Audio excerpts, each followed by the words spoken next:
Hi friends, இன்றைக்கி சுறா மீன் தொக்கு தான் நம்ம பார்க்க போகிறோம். இது ரொம்ப நல்லது உடம்புக்கு. சுறா மீனில் ஒமேகா கொழுப்பு அமிலம் இருக்கிறதுனால இது மூளை வளர்ச்சி, கல்லீரல் வளர்ச்சி, அறிவு சார்ந்த செயல்பாடுக்கெலாம் ரொம்ப உதவியாக இருக்கும். அது மட்டும் இல்லாத இதில் புரதம், வைட்டமின், கால்சியம்லாம் இருக்குது. அதனால் இது ஊட்டச்சத்து அதிகமாக கொடுக்கும், உடம்புக்கு ரொம்ப நல்லது. பாலூட்டும் தாய்மார்கள் சுறா மீனை உணவில் சேர்த்துக்கிறது ரொம்ப நல்லது. இதனால் அவங்களுக்கு தேவையான ஊட்டச்சத்தும் உடல் வலிமையும் கிடைக்கும். சுறா மீனை சாப்பிட்றதுனால மூளை சுறுசுறுப்பாக இருக்கும், அல்சைமர் நோயை கட்டுப்படுத்தும். அது மட்டும் இல்லாமல் தேவையான பாஸ்பரஸ் ஊட்டச்சத்தும் இதில் அதிகமாக இருக்குது. இவ்வளோ நன்மைகளை தரக்கூடிய சுறா மீனை நம்ம சாப்பிட்றதுனால நம்ம உடல் வளர்ச்சிக்கு தேவையான சத்துக்கள் கிடைக்கும்.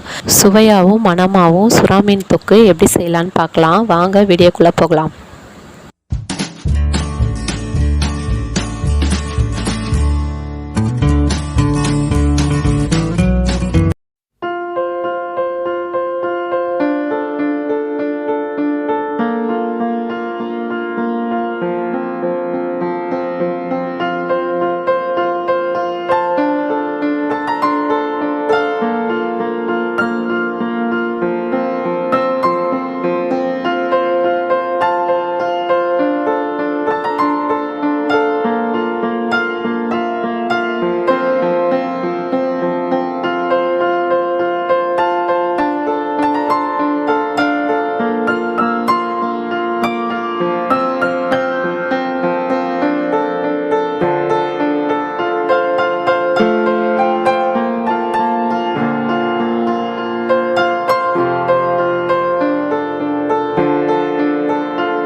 நல்லா கொதிக்குது. இந்த ஸ்டேஜில் சுறா மீனை க்ளீன் பண்ணி வச்சதை இதில் சேர்த்துக்கலாம்.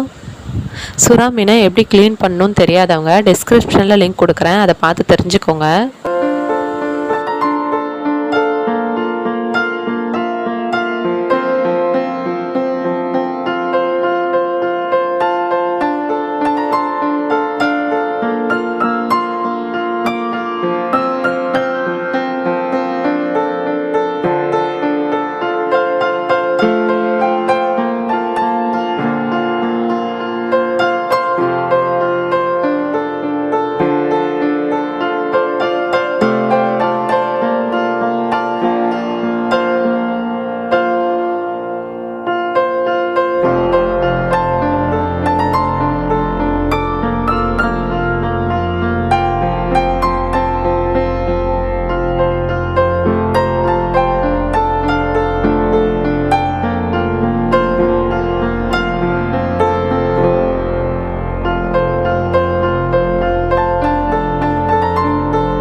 சுறா மீன் தொக்கு ரொம்ப டேஸ்ட்டாக இருக்குங்க. இது சாப்பாடு கூடயும் டிஃபன் கூடயும் சேர்த்து சாப்பிட்லாம், அவ்வளோ அருமையாக இருக்குங்க. நீங்களும் உங்கள் வீட்டில் இது போல் ட்ரை பண்ணி பாருங்கள். இந்த மாதிரி செஞ்சு கொடுத்தீங்கன்னா எல்லாருக்குமே பிடிக்கும், மறுபடியும் செய்ய சொல்லி கேட்பாங்க. அந்தளவுக்கு டேஸ்ட்டாக இருக்குங்க. ஒரு முறை செஞ்சு பாருங்கள், அப்போ தான் இதோட டேஸ்ட் என்னன்றது உங்களுக்கு தெரியும். ஏன்னா ஃப்ரெண்ட்ஸ், சுறா மீன் தொக்கு எப்படி செய்யுதுன்னு பார்த்தீங்களா? உங்களுக்கு இந்த வீடியோ பிடிச்சிருக்கும்னு நினைக்கிறேன். நீங்களும் உங்கள் வீட்டில் சுறா மீன் தொக்கு எப்படி செய்யுதுன்னு செஞ்சு பார்த்துட்டு கமெண்ட் செக்ஷனில் கமெண்ட் பண்ணுங்கள், நானும் தெரிஞ்சுக்கிறேன். இந்த வீடியோ பிடிச்சிருந்தா லைக் பண்ணுங்கள், ஷேர் பண்ணுங்கள். இது வரைக்கும் சப்ஸ்கிரைப் பண்ணாதவங்க மறக்காமல் சப்ஸ்கிரைப் பண்ணுங்கள். தேங்க்ஸ் ஃபார் வாட்சிங்.